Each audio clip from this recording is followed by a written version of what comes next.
broadcast.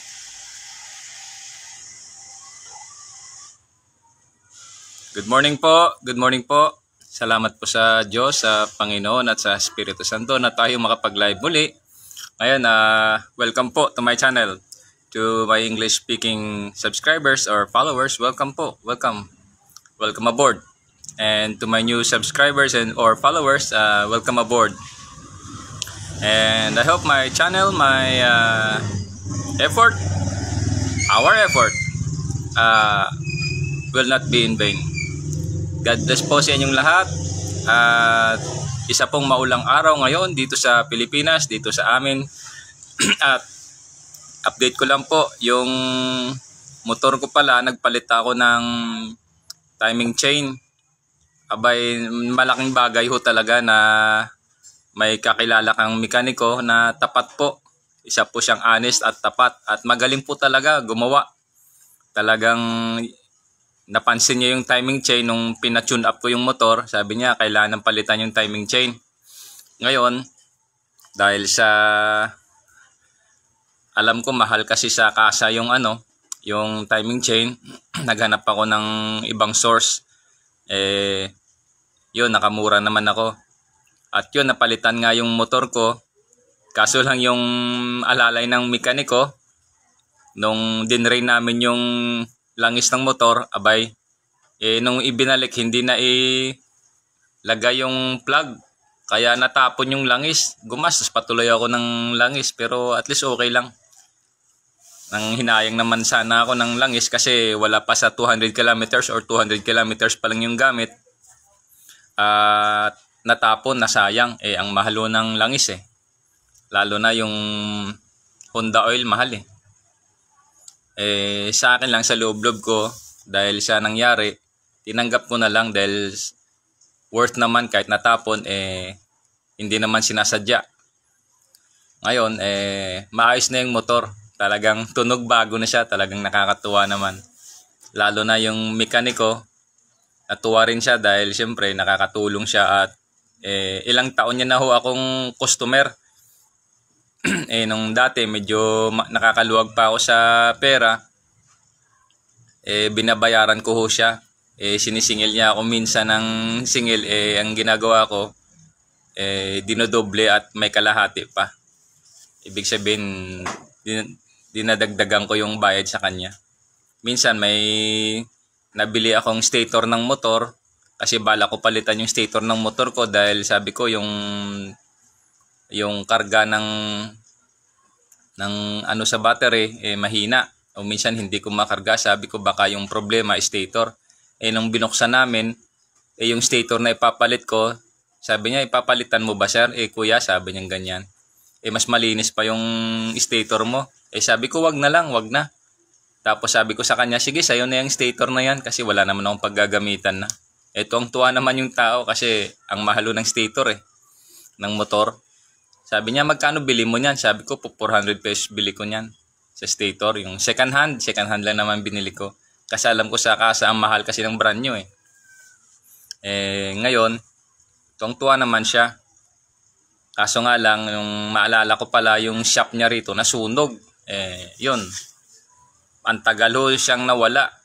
Nung minsan nagbumotor ako rito, nakita niya ako doon sa highway, sa National Road. Inabol niya ako ng motor, tapos tinawag niya ako. Tuwang-tuwa naman ako dahil sabi ko, saan ka ngayon? Kamusta ka? Nag-uusap kami ng kaunti. Sabi niya, dyan ako kuya sa talyer. Ay, sabi ko, salamat. Sabi ko, talagang matagal kitang hinahanap dito. Hindi ko alam kung paano. Kasi sabi ko, pag nagpapagawa ako ng motor, ang hirap. Dahil ilan yung, ayaw ko na lang banggitin, baka masira sila May pinapagawa na ako ng motor.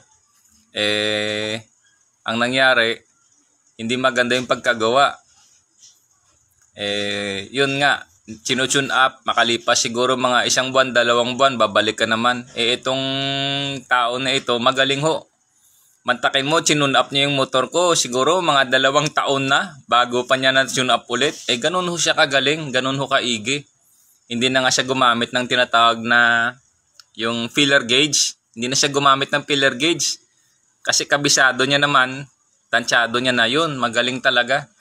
Tsaka nung sinabi niya sa akin na timing chain palitan, Hindi na ako nagdalawang isip, kaso lang piniproblema ko yung budget ba. Nakakita ako ng source ng timing chain na mura, yun.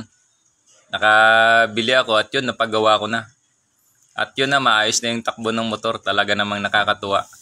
Dahil hindi madaling maghanap ho ng yung mekaniko na tapat at meron siyang puso din sa customer. Kasi minsan kinakapos din ako sa pera. Sabi niya, okay lang kuya kahit na magkano na lang, ganun. Mantakin mo minsan nagpalit siya ng speedometer gear sa motor, siningil ako ng 50. Binayaran ko na lang siya ng 100. Kasi alam ko mura masyado yung 50 Siya nga pala, kung may tanong kayo tungkol sa sinasabi ko pa sa Biblia, i-cite nyo na lang po yung Bible passage. Tapos magtanong po kayo and let the Bible speak. Cite a Bible passage and let the Bible speak. Yun po. Sa pag-aaral pala, again, ma-refresh ko lang, kailangan lang po natin ng etymology, yung mga source natin, lalo sa Bible po, kailangan po talaga yan, balikan doon sa tinatawag na original text. Yung Hebrew, Aramaic, at saka Greek. Yun po yung mga writings dati na kumbaga magiging source din. Kasi sa panahon ngayon, sa dami ho ng version ng Bible, iba-iba ho yung pinapasok nila Lalo na yung may mga version ng Bible ngayon, pag binabasa mo, imbis na matututo ka, nahihilo ka dahil siyempre lumalaban yung sa loob mo sa isip mo na hindi naman ganito dapat yung paliwanag. So napakadelikado ho. Tulad na lang yung halimbawa na lang, masaktan na yung masaktan. Yung salita hong Jehovah, wala ho yan sa original text. Yung lalo ho sa Hebrew alphabet, yung original na Hebrew alphabet, wala pong letter J o Juliet. Ganun po. For info, pinaksa po yan ni Bradley yung regarding sa Jehovah na nagumpisa doon sa Amerika. Napakamali ho talaga niyan. Ngayon, pasensya na kayo sa mga kababayan ko, kapwa ko Pilipino, and to my English-speaking followers, subscribers. Sorry for the truth, because the truth shall set you free and the truth hurts. Yun po talaga. Wala hong Jehovah sa original text ng Hebrew. At yung pangalan po ng Diyos ay hindi po Jehovah. Yun nga po, sa isang segment na post ko rito, ano po yun siya, yung hininga, yung YHWH, yung tetragrammaton sa Hebrew, yung YHWH, hininga po yun.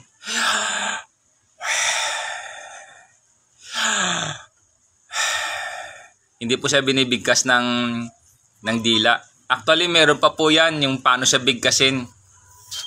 Kasi po yung hininga, hindi lang po nalilimit sa isa. Meron pa po iyan, paano siya bigkasin.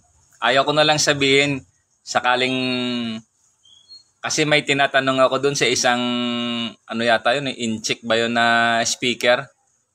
Ang daldal masyado, sinasabi niya na yung YHWH ay hininga. Hindi niya man lang in-acknowledge kung saan niya kinuha ba yung source. Sana ganon, i-acknowledge mo. Honor is due to whom, kumbaga, ibigay mo yung honor. Give honor to whom it is due. Hindi pwede yung sarilinin mo, angkinin mo na para bang ikaw yung pinagmulan. Mas nauna ka pa ba sa Israel? Israelita yung pinagbigyan niyan. Napakawalang hiya mo naman. Masyado mong iniilit yung sarili mo na, uy, parang ako ba nauna? Sana makarating sa kanya yung tanong ko, what is the secret doon sa YHWH? If you say to express, to say the word YHWH, not using your tongue but the breath.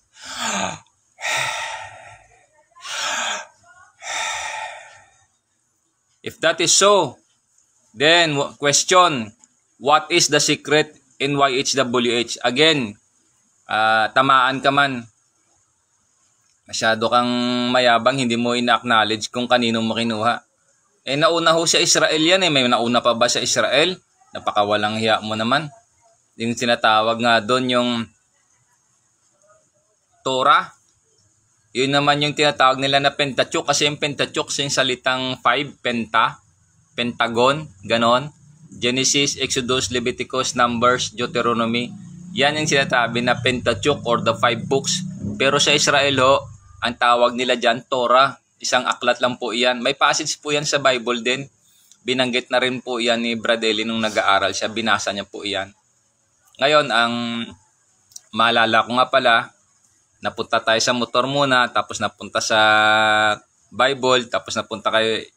Basta ganun po yung takbo ng impromptu na pagla-live. Naalala ko tuloy, nung buhay pa si Brad Eli, yung mga tanong ko na i-post dito, iba doon nakita na ni Brad Eli. Tuwang-tuwa naman si Brad Eli. Bagaman noon yung ginamit kong account sa Facebook, hindi pa ako noon. Pero may nakaalam at may nakakilala sa akin kung sino talaga ako.